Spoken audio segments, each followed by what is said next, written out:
자, 계속 이어서 321페이지부터 볼까요, 여러분들? 자, 주택건설 촉진 대책입니다. 그래서 이건 뭐 이렇게 아주 중요한 사항은 아닙니다. 간단하게 이제 확인만 하고 넘어갈 건데요. 첫 번째 내용은 국공유지 우선 매각 및 임대입니다. 그럼 국공유지가 뭐냐? 국가가 소유한 토지가 국유지고요. 자, 지자체가 소유한 토지가 공유지라고 합니다. 그래서 일단 국공유지를 제목처럼 우선적으로 뭐 한다는 얘기냐면 일정한 사업 주체한테 매각하겠다. 근데 매각이 아니라 우선 매각이죠.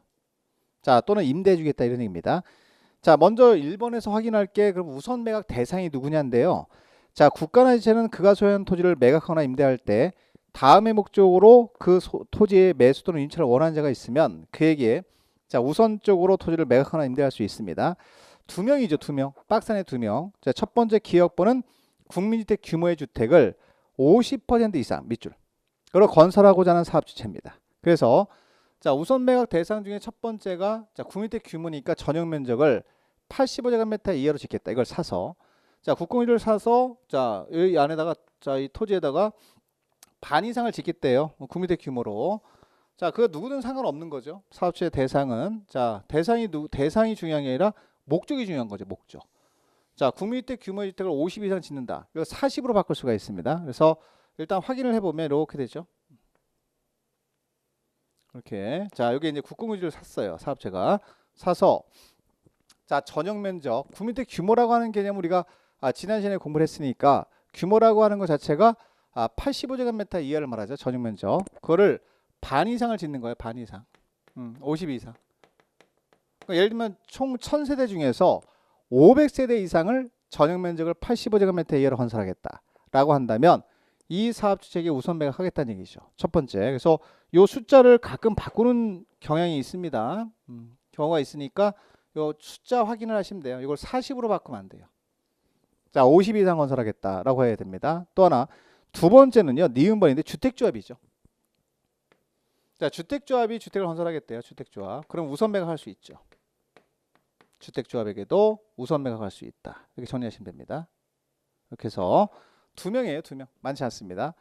자, 그러면 국민주택 규모의 주택을 50 이상 건설하는 사업주체에게 우선 매각할 수 있고 우선 임대도 할 수 있고 그 다음에 주택조합에게도 우선 매각할 수 있고 임대할 수 있습니다. 그래서 우선 매각하거나 임대했어요. 그러면 동그라미 2번 내려가야 되겠죠. 자, 그러면 이거를 매수를 하거나 국공유지를 매수하거나 임차한 자가 매수일 또는 임차일로부터 2년 이내 동그라미 숫자가 좀 많이 나와요. 세세한 숫자가. 자, 공사를 하지 않았대요. 착수하지 않은 거지. 주택 건설도 안 하고 대지 조성 사업도 안 했다. 이런 얘기입니다. 그러니까 아무것도 안 하고 놀리고 있는 거죠. 공사 자체를 안 했어요.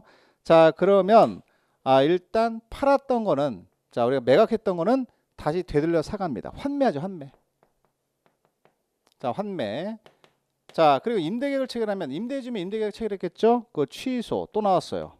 할 수 있다 해야 한다. 할 수 있다. 자, 이렇게 해서 정리를 하시면 되겠습니다. 간단한 거죠. 간단하게 단수 정리해 놓으시고 자, 2번에 가면 환지 방식에 의한 도시개발 사업으로 조성되는 대지 활용인데 지금 지문이 길죠. 채비지입니다. 채비지 밑줄. 자, 채비지 우선 매각이라고 생각하시면 되겠는데 이 채비지는 여러분들 도시개발법에서 나오는 토지예요. 그래서 두 번째가 채비지 우선 매각이라고 생각하시면 돼요.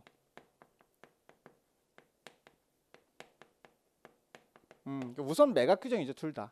하나는 국공유지 우선 매각, 또 하나는 채비지 우선 매각. 이 두 가지인데 자, 채비지라고 하는 건 도시개발법에서 경비충당 목적으로 남겨둔 토지죠.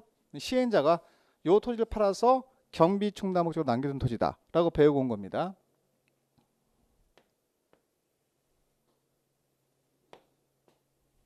가보자 한번. 자, 그럼 요 토지가 채비지면 일단 이 처분권을 누가 갖고 있냐면 도시개발사업 시행자가 갖고 있죠. 자, 도시개발사업 시행자가 요 토지를 팔아서 경비충당해서 써야 됩니다. 근데 이 토지를 우선 매각할 수 있다는 얘기예요. 자, 우선적으로 매각합니다. 그럼 누구냐? 상대방이 누구냐? 이거부터 천천히 보시면 자, 사업주체예요. 사업주체. 주택법상 사업주에게 우선 매각할 수 있는데 이렇게 우선 매각하는 겁니다. 근데 여기서도 대상을 정확히 하셔야 됩니다. 자, 이 사업체가 이 시행자한테 요구하는 거예요. 나한테 채비지 먼저 팔아주세요. 자, 그러면 매각을 요구하면 자, 이 도시개발사업 시행자가 주택법상 사업체인데 물어보죠. 자, 무슨 목적으로 쓰실 거예요? 이렇게 물어봐요. 그러면 이 사업체가 국민주택을 건설할 건데 이렇게 대답을 잘 하셔야 됩니다. 국민주택을 건설할 건데요 라고 대답해야지 또 다른 얘기하면 우선 매각 대상이 안 되죠. 그러면 사업 주체가 국민주택을 건설하겠습니다 라고 하는 거예요. 그러면 이 도시개발 사업 시행에는 채비 총면적의 2분의 1 범위 이내에서, 자 2분의 1, 다시 말하면 자 우리가 2분의 1 범위 내에서 50% 범위 내에서 우선 매각할 수 있다라는 얘기죠. 2분의 1이나 50%나 똑같지만 자 뭐 법대로 하면 50% 이내가 되겠죠. 이내에서 우선적으로 매각할 수 있습니다. 자 또 하나요. 가격이 나옵니다. 채비지 양도 가격. 이때 도시개발 사업 시행자가 채비를 양도할 때 가격은 당연히 공인평가기관 평가시켜서 객관적인 가격으로 가격을 산정하면 되겠죠. 감정가격입니다. 그래서 감정평가 법인 등이 감정평가한 감정가격의 밑줄. 자 이때 매각할 때 가격은 원칙이 감정가격이라는 겁니다. 감정가격. 이거 정리하시면 돼요. 감정가격으로 한다. 마무리하시면 되겠습니다.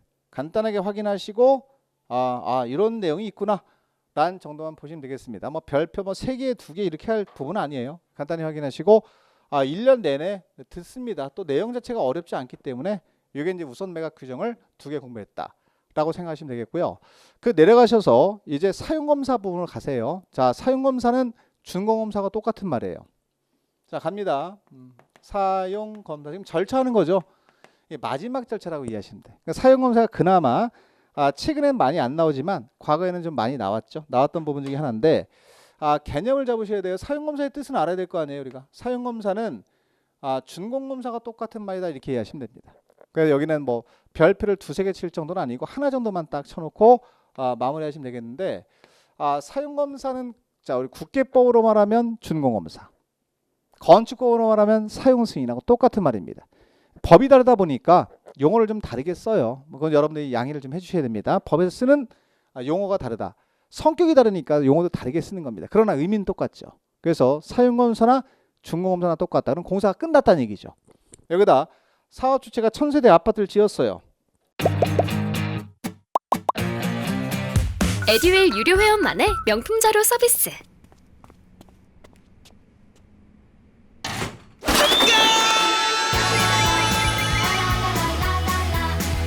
고퀄리티 명품 자료의 혜택. 오직 에듀윌 유료 회원에게만. 에듀윌.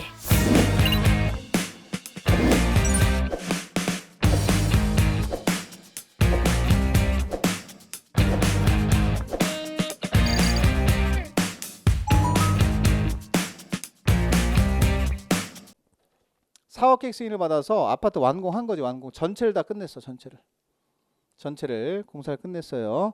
자 전체 공사를 다 끝내고 나서 이제 이 뭐 조성된 대지, 뭐 대지를 조성하거나 주택을 건설하거나 했을 때 완공이 됐을 거 아니에요. 완공된 이후에 이 완공된 주택이나 대지를 사용하려면 마지막 절차를 거쳐야 된다. 그런 뜻입니다. 그러니까 사용공사 받는 건데 당연히 이제 공사를 끝낸 누가 받을까요? 사업 주체가 받아야 되겠죠. 그러니까 누구나 봐도 뭐 이해가 되실 거예요. 사업 주체가 공사 다 끝내고 나서 자 완공된 대지나 주택을 사용하려면 시장군수구청장한테 찾아가서 요거 받는 겁니다. 사용검사를 받아야 한다. 1번에 나와 있죠? 한번 읽어볼까요? 자 사업 주체의 밑줄. 당사자가 중요하니까 다 알고 계시겠지만 확인을 하셔야 됩니다. 자 사업계획 승인을 받아 시행하는 주택건설 사업 또는 대지조성 사업을 완료한 때 완료했던 거라며 사업은 두 가지죠. 주택건설 사업을 완료한 경우 하나 더 대지조성 사업을 완료한 경우에는 주택 또는 대지에 대해서 국토교통부령을 정하는 바에 따라서 시장군수구청장에게 사용검사를 받아야 합니다. 지금 설명드린 거죠. 사용검사는 시장군수구청장한테 받는 거예요. 시장군수구청장. 상대방은 알아야 되겠죠. 그죠? 다만 아까 중앙에 있던 자가 2명이 있습니다. 사업 주체가 국가래요. 가로 아닌 거 체크. 중앙에 있다. 이건 뭐 우리가 주택법에서 다 적용되는 내용이잖아요. 또 하나 한국토지주택공사다. 토지주택공사다.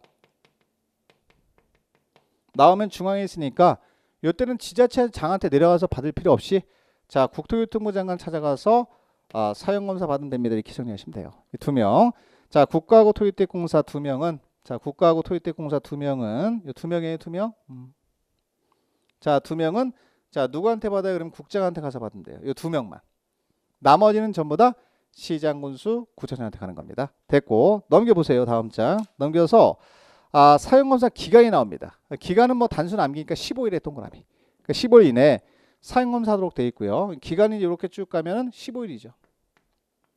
자, 15일 이내에 사용검사를 받아야 되고요. 사용검사를 해야 되고요. 자, 사용검사 효과입니다. 효과는 이해되실 거예요. 사용시기. 자, 그러면 건축물 사용시기인데 여기서 말하는 건축물은 뭐 주택단지 내에 있는 주택들을 말하죠. 주택을 완공했다고 하더라도 사용검사를 못 받으면 자, 사용할 수 없다. 그런 얘기입니다. 사용검사 받은 이후부터 사용할 수 있다는 얘기죠. 뭐 어려운 거 아니고. 자, 사업 주체 또는 입주 예정자는 사용검사를 받은 후가 아니면 주택이나 대지를 사용하거나 사용하게 할 수 없다. 맞습니다. 사용검사 받은 다음부터 사용할 수 있다는 얘기고요. 자, 근데 이 사용검사를 안 받고도 사용할 수 있는 경우가 하나 있어요. 한번 배운 적이 있는데 임시 사용 승인을 받으면 가능합니다. 그래서 자, 우리가 한 개 동 이거 받았대요. 임시 사용 승인. 그러면 전체가 다 끝나지 않아도 임시 사용 승인 받은 요 부분만큼은 사용할 수 있다는 얘기죠. 사용 승인, 사용검사 안 받고도. 자, 이렇게 그렇게 정리하시고 자, 내려가서 임시 사용 승인 받는 방법이 나오는데 지금 설명드린 게 나오죠. 그러면 이게 주택이다. 대상 건물이 주택이다 하면 동별로 받는 거예요. 동별로. 한 개 동씩. 동별로 이렇게 받는 게 임시 사용 승인이죠. 임시 사용 승인 받는 방법이에요. 자, 그러면 대지는 어떻게 받습니까? 이 동을 둘러싸고 있는 부분별로 받는 거니까 구획별로 받는 거죠. 둘러싸고 있는 부분을 우리가 구획이라고 했잖아요. 그래서 두 가지. 자, 주택은 동별로 한 개 동씩 받는 거고 대지는 구획별로 받는 거예요. 구획별로 이렇게 받는 거예요. 이렇게 받는 방법이다. 간단히 확인. 대지는 구획별로 받습니다. 자, 하나 더. 자, 밑에 내려가서 자, 우리가 니은번 가면은 여러 가지 내용이 나오는데 기업번 같이 지금 설명을 드린 거고요. 니은번은 요거예요. 간단히 말하면 이 원래 임시 사용 승인은 주택은 동별로 받는데 이 주택이 대상 주택이 공동주택이래요. 그러면 세대별로도 받을 수 있습니다. 세대별로 받을 수 있다. 이게 제일 중요합니다. 맨 끝에 줄이죠. 세대별로 임시 사용 승인 받을 수 있다. 이따의 동그라미. 맨 끝에 줄에 별표 하시면 돼요. 자, 세대별로 받는다는 얘기는 동별로 안 받고 자, 한 개 세대. 자, 여기 보면 한 개 동 100. 자, 3동이 있다. 그러면 원래 이 동 전체를 대상으로 받는 거거든요. 임시 사용 승인이. 근데 한 개 세대가 문제가 있대요. 사용하는데. 그러면 동 전체에 대해서 임시 사용 승인이 안 나올 거 아니에요. 그러면 이 문제가 있는 한 개 세대 빼고 나머지 세대별로도 임시 사용 승인을 받을 수 있다는 거죠. 공동주택은 가능합니다. 그래서 이게 있다 없다가 많이 나오니까 그거 확인하시면 됩니다. 간단히 확인해서 사용검사를 이렇게 마무리하시면 돼요. 사용검사까지 받았어요. 자, 그러면 이제 절차는 끝났습니다. 절차 끝났고 다음 절차로 넘어가야 되겠죠. 자, 그럼 이제 우리가 생각을 좀 하시면 돼요. 이제 절차는 모두 끝났단 말이에요. 그래서 사용검사까지 받았다는 얘기는 완공에 대해서 이제 입주를 할 수 있다는 얘기죠. 그럼 입주를 하면서 공급이죠. 공급. 분양. 근데 원래는 우리가 이제 사용검사 다 받고 나서 분양하는 건 아니고 그 전에 분양을 하긴 하지만 법조문 순서대로 가는 겁니다. 원칙적인 법조문 순서. 그래서 그 다음 절차가 공급 파트로 넘어가는 거예요. 주택의 공급. 주택 공급이죠. 그럼 여기도 여러분들 이 공급 파트가 지금 있긴 한데 이 공급 파트는 두 문제 이상 나와요. 두 문제. 그래서 우리가 이제 두 문제 정도 나오니까 여기도 별표를 5개 정도는 다 잡아줘야 되겠죠. 자, 그럼 공급 파트는 여러 가지가 있습니다. 공급을 일단 만든 이유는 이 분양이 공급이거든요. 쉽게 말하면. 그러면 일단 아파트를 지었는데 이게 실수요자가 아닌 투기 세력이 이걸 먼저 공급을 받으면 안 되니까 각종 규제의 내용을 굉장히 많이 만들었습니다. 주택법은. 그래서 이 공급을 실수요자가 하겠다는 얘기예요. 실수요자. 이게 목적을 좀 아셔야 돼요. 자, 실수요자가 아닌 가수요라 그러죠. 투기 세력들은 주택 공급을 차단시키는 겁니다. 차단시키기 위해서. 왜냐면 우리가 투기 세력이 이 주택을 공급받으면 P 받아서 가격을 급등시킬 가능성이 있기 때문에 그걸 막아야 됩니다. 자, 우리가 정부 입장에서 보면. 그래서 이 실수요자에게 공급을 하기 위해서 자, 가수요자들한테는 각종 규제를 통해서 공급을 막는 차단책을 두고 있다라는 거죠. 그래서 먼저 사업 주체한테 먼저 규제를 하는 게 뭐냐면 이거 마음대로 쏘곤쏘곤해서 공급하지 말고 입주자 모집 공고 승인 받아라. 첫 번째 규제 내용이에요. 그래서 첫 번째가 이거예요. 사업 주체가 입주자를 모집할 때는 객관적으로 알려라. 입주자 모집 공고에 대해서 자, 일간신문에 공고할 거 아니에요. 자, 여기 1000세대, 1500세대, 2000세대, 3000세대. 자, 여기다 아파트 짓겠습니다. 그러면 일단 입주자를 모집을 해야 될 거 아닙니까? 그 모집은 일간심을 통해서 공고를 하거든요. 그 전에 미리 검토를 받는 겁니다. 시장호수구청장한테 가서 승인을 받는 거예요. 첫 번째 규제가 이거예요. 그래서 입주자 모집 공고 승인입니다. 양가로 1번. 자, 이때 승인권자는 시장호수구청장한테 가서 받는 건데 뭐 어려운 건 아니고 가장 가까이 있는 3명. 자, 시장호수구청장한테 가서 입주자 모집 공고 승인을 받고 나서 입주자 모집을 해야 됩니다. 그러니까 이걸 누가 받아요? 사업체가 받죠. 입주자 모집 공고는 사업체가 하는 거니까. 자, 사업체 몇 명 있어요? 2명 있어요.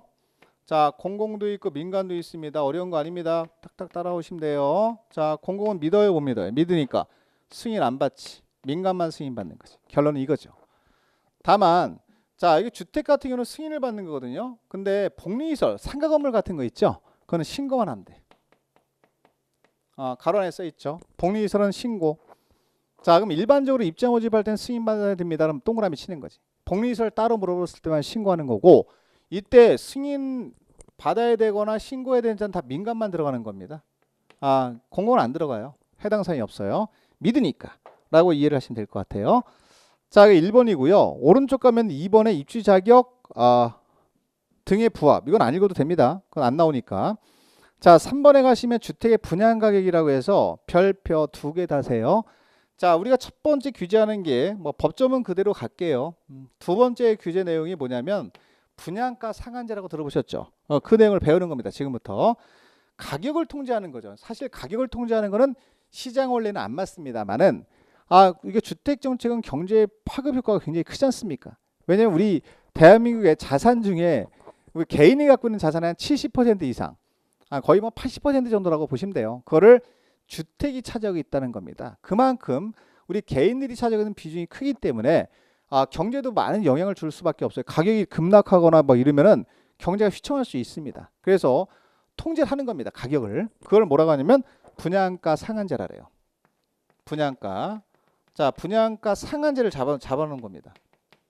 상한제가 적용되는 주택이죠. 적용되는 주택. 자, 적용주택이라고 이렇게 제목을 한번 붙여볼게요. 그래서 보시면 주택의 분양가격 제한, 그래서 가로 안에 써 있어요.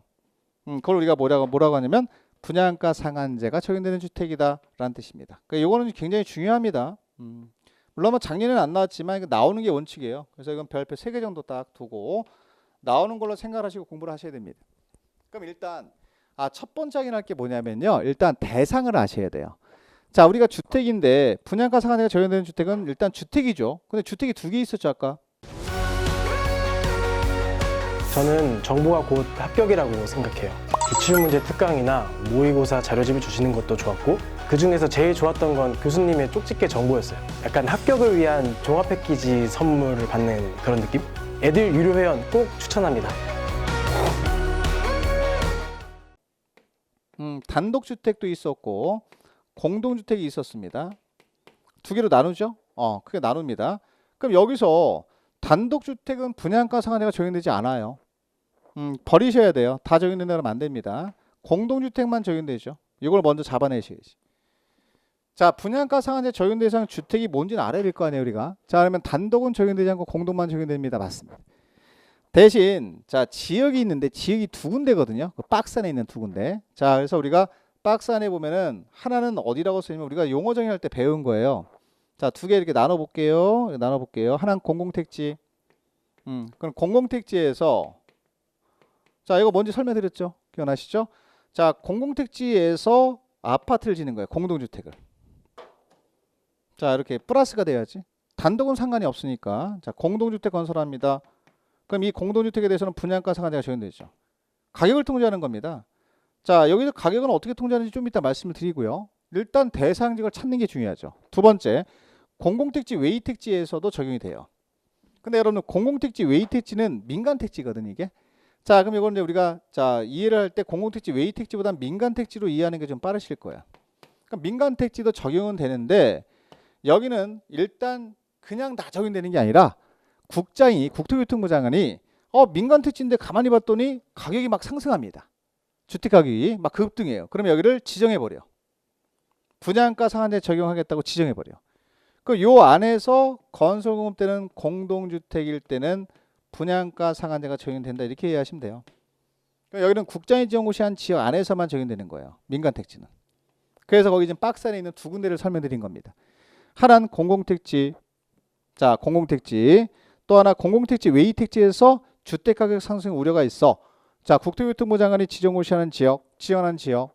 자 이게 분양가 상한제 적용 지역이거든. 지금 설명드린 겁니다. 자 이 안에다가 자 민간택지인데 공공택지 외의 택지인데 국장이 지정고시했대요. 그러면 그 국장이 지정고시한 지역 안에다가 공동주택을 건설하는 거예요. 그럴 때 분양가 상한제가 적용됩니다. 두 군데죠, 두 군데. 아, 요거 기본부터 하셔야 돼요. 자, 그리고 내려가서 자, 2번에 가면 그럼에도 불구하고 그런 얘기지. 자, 일단 적용하겠다라고 해놓고 예외정을 만든 거지. 그 박스 안에 있는 경우, 자, 박스 안에 기억부터 리을까지 있을 겁니다. 그 네 가지 경우는 분양가 상한제를 적용하지 않는다는 거죠. 네 가지 경우는 그 예외정을 뺀 겁니다. 그래서 분양가 상한제를 적용하지 않는 경우가 네 가지가 있는데 지금 두 개만 하세요. 기억과 디귿. 나머지는 지문이 길어서 나올 가능성이 높지 않습니다. 자 일단 우리가 배운 거를 좀 말씀을 드릴까요? 아까 우리가 배운 용어 정의 때 배운 도시형 생활주택을 배웠죠. 기억나시죠? 그럼 여러분들 자 요거요. 도시형 생활주택 이거 나왔어요. 이건 많이 지으세요라고 한 거죠. 전세난 해소를 위해서 도입된 거니까. 그럼 여러분 도시형 생활주택 같은 경우는 규제해요 안 해요? 안 하죠. 많이 지으세요라고 하니까요. 많이 지으세요라고 하면 규제하면 안 되죠. 자 그러면 도시형 생활주택도 공동주택은 맞지만 요 안에다 짓는데 요 안에 그럼 자 뭐라고 하셔야 돼요? 분양가 상한제 적용되지 않습니다 라고 하셔야 됩니다. 그러니까 1번에 밑줄으세요. 도시형 생활주택은 분양가 상한제 적용되지 않고요. 디귿 관광진흥법에 따라 지정된 관광특구 밑줄. 자 관광특구 안에서 건설되는데요. 여기는 규모를 좀 외우셔야 돼요. 층수가 50층 이상이거나 높이가 150m 이상. 형광색 밑줄. 이게 제일 많이 나오지. 그럼 예를 들어서 공공택지 안에다가 짓는데 공공택지 안에다가 공동주택 건설할 때는 적용되지만 여기가 관광특구로 지정된 거지. 그죠? 그럼 관광특구로 지정됐는데 그 안에다가 50층 이상짜리 짓는 거예요. 이거 외우셔야 돼 이거는. 예. 자, 뭐 생각을 하지 말고 그냥 외우세요. 높이가 150m 이상. 팩트니까. 뭐 생각해서 외워지면 뭐 생각을 하겠습니다만은 그게 아니잖아요 지금. 자, 이걸 정확히 아셔야 됩니다. 50층 이상 또는 높이가 150m 이상 둘 중에 하나지. 또는이니까 층수가 맞거나 높이가 맞으면 되죠. 자 그럼 뭐라고 하셔야 돼요? 관광특권에다 건설합니다. 층수가 50층 이상입니다. 또는 높이가 150m 이상 둘 중에 하나에 해당되는 공동주택을 건설하게 되면 그때는 분양가 상한제 적용 대상에서 제외시키는 거지. 규제하지 않겠다. 자 분양가 상한제를 적용하지 않는다. 이렇게 정리하시면 됩니다. 됐죠? 정리? 자 넘어가시고요. 다음 장. 자 다음 장 넘어가시면 4번에 분양가 공시 의무가 나와요. 공시라고 하는 건 뭐야? 알리는 거지. 그럼 우리가 택지가 잘 됐네 여기. 자 잘 됐습니다. 자 하나는 공공택지고요. 둘 다 여기서 공공택지 안에서 분양가 상한제가 적용될 때 사업주체가 분양가 얼마다라는 공시하라는 얘기죠. 그럼 여기는 사업주체가 하는 거야. 사업주체가 공시를. 왜요? 공공택지니까요. 공공사업으로 조성됐잖아요. 그럼 사업체 믿잖아요.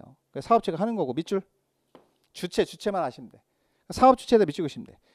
분양가 상한제 적용주택으로서 공공택지에서 공급되는 주택에 대해서는 입주자 모집 공고 승인을 받았을 때 입주자 모집 공고할 때 분양가격이 얼마입니다 라고 하는 걸 공시했던 거라며. 공시해야 한다.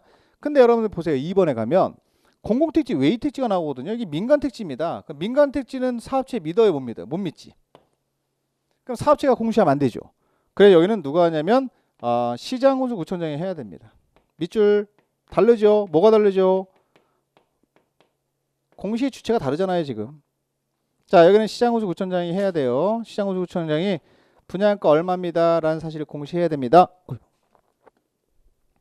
공시해야 됩니다. 자, 그 주체만 잘 보시면 돼요. 그래서 제가 읽어드릴게요. 자, 시장군수구청장의 밑줄을 하나이죠. 공공택지 외의 택지에서 공급되는 분양가 상한제 적용택에 대해서는 입주자 모집 공고 승인할 때 분양가 얼마다 라는 걸 공시해야 된다. 일반국민한테 알려야 된다 이런 얘기고요.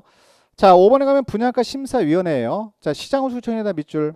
자 여기서 분양가격 제한과 분양가격 공시에 관한 사항을 심의하기 위해서 왜? 전문성이 없으니까 이 가격이 맞는지를 모르거든요. 시장군수구청장이 입주자 모집 공고 승인을 딱 받았을 때 여기 입주자 모집 공고 승인할 때 자, 이게 분양가 얼마다가 들어오거든요. 이때 그때 자기는 몰라요. 이 분양가가 맞는지 몰라. 전문성 자체가 없거든요. 그래서 자, 우리가 분양가격 공시관한상을 심의하기 위해서 이 가격이 맞는지를 심의하기 위해서 두는 기구입니다. 그 두는 기구가 분양가 심사위원회죠. 그래서 분양가 심사위원회를 설치 운영해야 된다. 그러면 시험에 뭘 물어보느냐? 이 분양가 심사위원회를 누가 설치하냐 이걸 물어보거든요. 그러면 누가 해야 된다? 3명. 시장운수 구청장. 퍼펙트하게 정리하시고 그 시장운수 구청장이 바뀌어져 있으면 틀리는 거예요. 간단히 확인하시고 자 2번 내려갑니다. 공급질서 교란금지. 제목 밑줄. 자 공급이에요 전부 다 여러분들. 자 공급질서 교란금지라고 써있는 파트인데 자 이건 이렇게 생각하시면 돼요. 좀 쉬운 것들. 여러 가지 규제가 있어요. 지금 다 배우는 게 여러분들 전부 다 규제. 이거 하지 마라, 저거 하지 마라, 이거 하지 마라. 또 이렇게 만들어놨더니 또 피해가는 사람이 있어. 또 만들고, 또 피해가는 사람이 있어. 또 만들고, 또 만들고, 또 만들고 계속 만든 거죠. 그렇죠? 자, 그래서 규제 내용이 엄청나게 많은 겁니다. 예를 들면은 갑돌이가요. 이렇게 생각해 볼까요? 우리가 갑돌이가 1순위 통장을 갖고 있어요. 이렇게 통장을 갖고 있는데 이 통장을 본인이 공급을 안 받고 청약을 해서 본인이 공급을 안 받고 분양을 안 받고 자 을순이한테 팔아 1,000만 원 주고 청약 통장을 팔아요. 사고 팔고 합니다. 이거 하면 돼요? 안 돼요? 안 되죠. 이거 금지시키는 겁니다. 그걸 뭐라래요? 공급질서 교란금지라래. 자 공급질서를 교란시키는 행위를 해서는 아니 된다 이런 얘기입니다. 그러면 이런 증서나 지위를 요것도 있네요. 아까 배운 자 그럼 여기 병돌이가 있습니다. 조합원의 지위를 갖고 있어요. 자 지역주택조합 지위를 갖고 있습니다. 그럼 이 사람은 다른 사람보다 우선 공급할 수 있는 지위가 있잖아요. 이거를 다른 사람한테 팔면 돼? 안 돼? 안 되지. 금지시키는 거예요.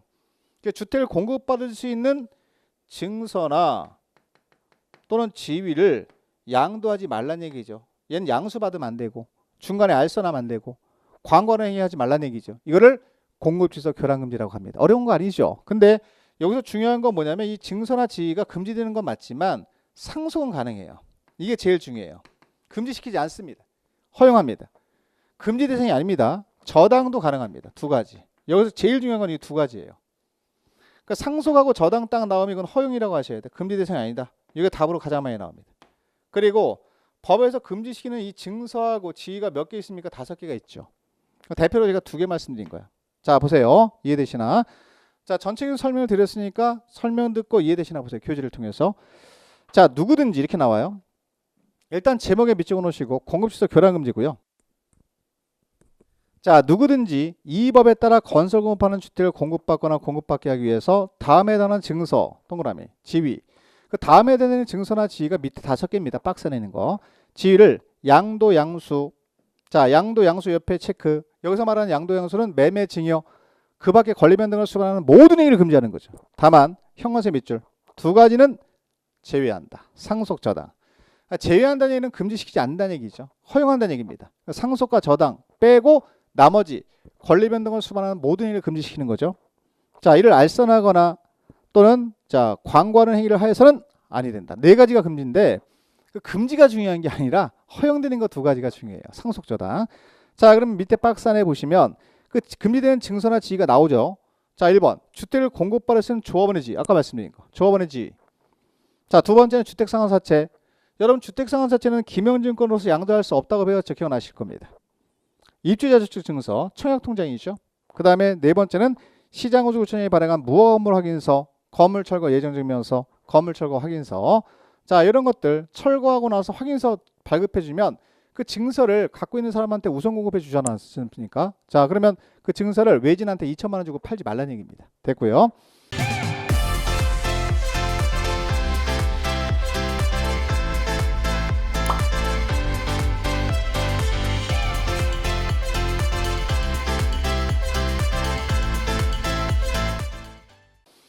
자 5번 공공사업의 시행으로 이주대책 인한 이주대책에 의해서 주택을 공급할 수 있는 지위 또는 밑줄 이주대책 대상자 확인서 내걸 딱지라래 딱지.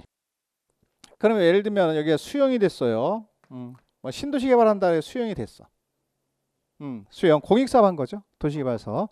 그 여기 원주민들 있잖아요. 보상금 받는 사람들. 요분들한테 뭐예요? 이주대책으로 자 여기 주택을 지어놓은 다음에 아파트 우선 입주권을 주잖아요. 그걸 이주대책 대상자 확인서라 그래요. 이거를 본인이 입주를 안 하고 누구한테 팔아? 외진한테 5천만 원 주고 팔어. 자, 하지 말란 얘기죠. 공급취소 교란금지에 들어가지. 어려운 거 없죠? 5개 증서나 지위나 증서입니다. 다 할 수 있습니다. 이런 지위나 증서를 그 박스에 있는 지위나 증서를 양도하지 마세요. 양수받지 마세요. 공인중개사는 알선하지 마세요. 직거래한다고 광고하는 행위하지 마세요. 이런 얘기입니다. 다만 이게 중요한 거예요. 여기서 상속저당 이게 답으로 날 확률이 80% 이상입니다. 두 가지는 허용한다. 금지 대상이 아니다. 그 두 가지가 뭐예요? 그러면 딱침 나올 정도로 상속저당입니다. 라고 하고 마무리하시면 돼. 이걸 우리가 뭐라고 하냐면 공급질서 교란금지라고 합니다. 됐고, 자 오른쪽 가면 위반의 효과 있는데 의미 없어요. 참고만 하시고 개념 잡는 게 중요해요 지금. 그 다음에 저당권 설정 등의 제한 밑줄. 여러분 저당권 설정 제한은요 일단 제목을 보시면 아시겠지만 저당권 설정하지 말란 얘기지. 그죠? 그럼 이게 누구를 규제하는 거냐? 사업주체를 규제하는 겁니다. 왜냐하면 보세요. 이 전체적인 절차를 좀 보시면 여기 있네요. 사업주체가 입주자를 모집할 때 1단계로 요걸 먼저 하죠. 입주자 모집 공고로 승인을 받죠. 그러니까 입주자 모집 공고 승인 받아서 입주자 모집 공고 합니다. 이거 좀 지울게요. 자, 입주자 모집 공고 승인 받았다고 한번 가정해 보죠. 자, 그럼 그 다음에 뭐예요? 입주자 모집했어. 자, 모집해서 당첨된 사람하고 계약 체결하죠. 공고 계약 체결하죠. 간단히 이건 뭐 시험에 나오는 건 아닌데 이해를 하기 위해서 말씀드린 거예요. 자, 계약금 냈어요. 뭐 내요? 중도금 내요. 1차 중도금, 2차 중도금 이렇게 내잖아요. 우리 분양받으신 분 아시잖아요. 자, 중도금 내고 뭐 내죠? 잔금 내지. 그리고 나서 이전 등기 받죠. 그 다음에 입주하잖아요. 입주. 자, 그러면 이전 등기를 해줍니다. 이전 등기. 사업자가 이전 등기 해주죠. 이렇게 되는 거예요. 자, 보세요. 그럼 제가 여기까지 말씀드릴게요. 이거는 좀 이해를 해야 되니까. 그럼 이전 등기 받기 전까지 등기가 내 이름으로 넘어오기 전까지 자, 요때는 전부 다 자, 누구한테 대지나 주택에 대해서 아직 뭐 아파트는 이전 등기에서는 안 지었고 대지나 주택에 대해서 자, 소유권을 누가 갖고 있죠? 소유권. 자, 사업 주체가 갖고 있는 거예요. 그러면 요 중간에 우리는 뭐예요? 입주 예전자죠. 우리는 입주자가 아니라 입주 예전자죠. 자, 그럼 소유권을 갖고 있는 사업 주체는 뭘 할 수 있습니까? 요 대지나 주택에 대해서 소유권을 갖고 있기 때문에 저당권 설정할 수 있죠. 소유권이 있으니까 뭐 저당권도 설정할 수 있고 처분도 할 수 있지. 매매도 할 수 있고 그렇죠. 여러 가지 행위를 할 수 있습니다. 그러나 그 행위를 하게 되면 여기 밖에 계신 우리가 입주 예정자가 피해를 보기 때문에 금지시키는 거예요. 저당권 설정 등의 행위를 해서는 아니 된다. 라고 법으로 금지시킨 겁니다. 그 얘기예요. 그럼 여기서 중요한 게 뭘까요? 그럼 언제부터 언제까지 이걸 행위를 금지시키느냐? 저당권 설정 못하게. 그게 중요한 겁니다. 자, 입주자 모집 공고 승인 신청일로부터 자, 소유권 이전 등기 신청할 수 있는 날 이후 60일까지. 자, 기간 동안 금지시켜요. 자, 60일까지 기간 동안 저당권 설정 등의 행위를 하여서는 아니 된답니다. 기억을 하셔야 됩니다. 자, 여기 저당권 설정 제한된 시점만 기억을 하시면 돼요. 그래서 먼저 확인할게요. 1번입니다. 1번. 자, 사업체는 사업계획 승인을 받아 시행하는 주택건설 사업에 의해서 건설된 주택 및 대지에 대해서 밑줄. 자, 입주자 모집 공고 승인 신청일. 자, 가로는 것까지 가지 말고 그냥 기본적으로 원칙만 잡으세요. 지금은. 자, 입주자 모집 공고 승인 신청일 이후부터. 지금 설명드렸죠? 여기죠. 요거. 자, 입주자 모집 공고 승인 신청일이에요. 승인일이 아닙니다. 승인 신청일입니다. 자, 입주 예정자가 주택 및 대지의 밑줄 소유권 이전 등기를 신청해서 날 이후 60일까지 기간 동안 입주 예정자의 동의 없이 다음에 해당하는 행위를 하여서는 아니 된다. 금지시키잖아요. 지금 밑에 있는 금지되는 거. 자, 주택 및 대지의 저당권 설정하는 행위 금지.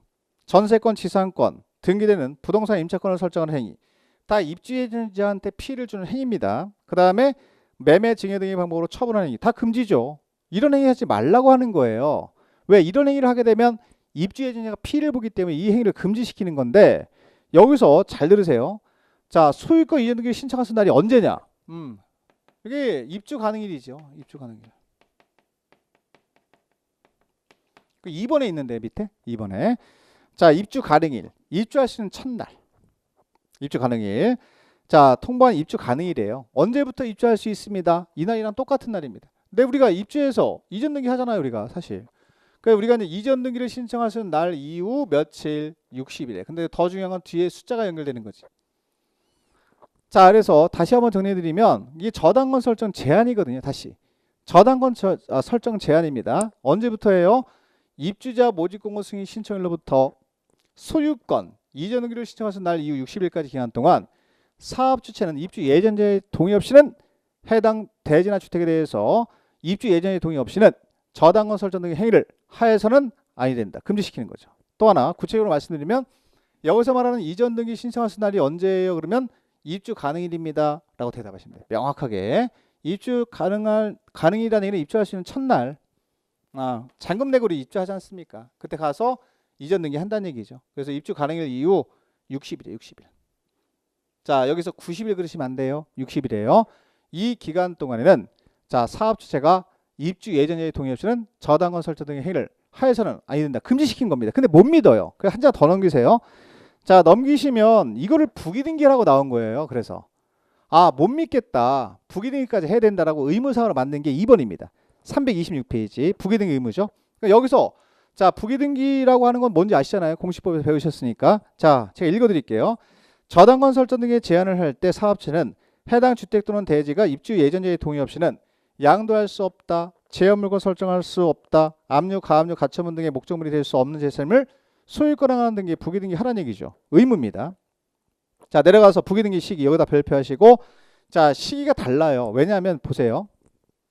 사업 주체가 이때 입주자 모집 공고 승인 신청할 때는 대지에 대한 소유권만 갖고 있겠죠. 아파트 아직 안 지었잖아 우리. 그죠? 그 중도금 받고 여기서 아파트를 짓기 시작할 거 아니에요. 자 그러면 이때는 자 대지가 시작되는 거예요. 그 대지는 이때 하는 거예요. 이때. 자 입주자 모집 공고 승인 신청과 동시에 하는 거지.